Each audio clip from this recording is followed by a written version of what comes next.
Bugunga 99% egillarimiz, qiz bachalarimiz, hatto madrasalarda, maktablarda shogirdlardan olib, hamma bilasizlarmi nima bo'lganlar? Telefon, internet, Facebook, safahat majoziga muhtoj bo'lganlar.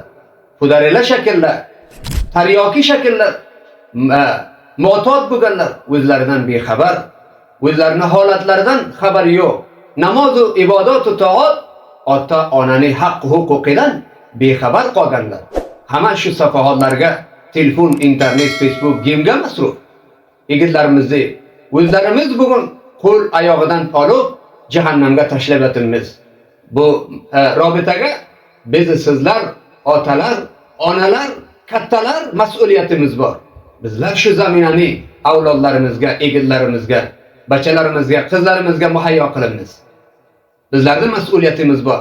Qiyomat kuni bu egitlarimizning rasvo bo'lishi, bu telefonlarga muhtoj bo'lishi qiyomat kuni biz sizlardan so'raladi. Kattalardan so'raladi. Ota-onalardan so'raladi.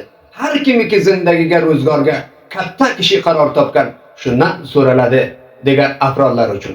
Payg'ambarimiz nima debdi? Kullukum ra'in. Hammalaringiz cho'pon. Cho'pondak mas'uliyatlaringiz bor. Cho'pondak salohiyatlaringiz bor.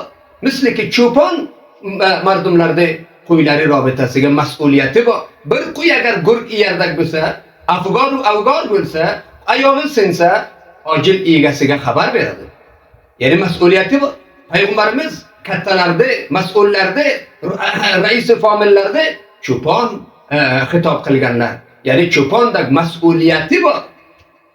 Hammamizda birobitaga mas'uliyatimiz bor. Qiyomat kuniga Alloh biz sizlardan, raislardan, kattalardan so'raladi. Aziz, hurmatli inog'alarim, opa-singillar, hamma aziz musulmonlarimiz, Afg'oniston millatlari, Afg'onistondan tashqari millatlar, aziz, hurmatli ko'ruvchilarimiz, vaqti meni payomimni eshitasizlar. Zindagimizga mas'uliyatimiz uchun, avlodlarimiz uchun, egillarimiz uchun, qizbachalarimiz uchun bir martaba kelinglar, tozadan nazar qilaylik. Bir martaba mas'uliyatimizga mutavajjih bo'laylik. Qiyomat kuni bo'lmasin ki bizlardan so'ralsa, malaikalarda muqobiliga javobimiz ham bo'lmasa, ki javob aytsak, qiyomat kuni sarosimalik kun bo'ladi. Bu jihatdan zindagimizga, hayot bor vaqtimizga, nafas tortadigan vaqtimizga, zindagimizga jadidan nazar qilaylik. Mas'uliyatimiz uchun mutavajjih bo'laylik.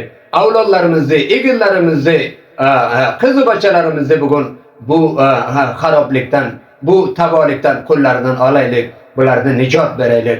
Dushmanlar bizlarni tabo qilgan uchun, halok qilgan uchun bu gem musafahatlarni jo'rlagan bizlar bu robitaga boyat mutavajjih bo'lib, hushyorlik bilan zindalik qilaylik. Alloh taol hammamizga tavfiqot nasib etsin.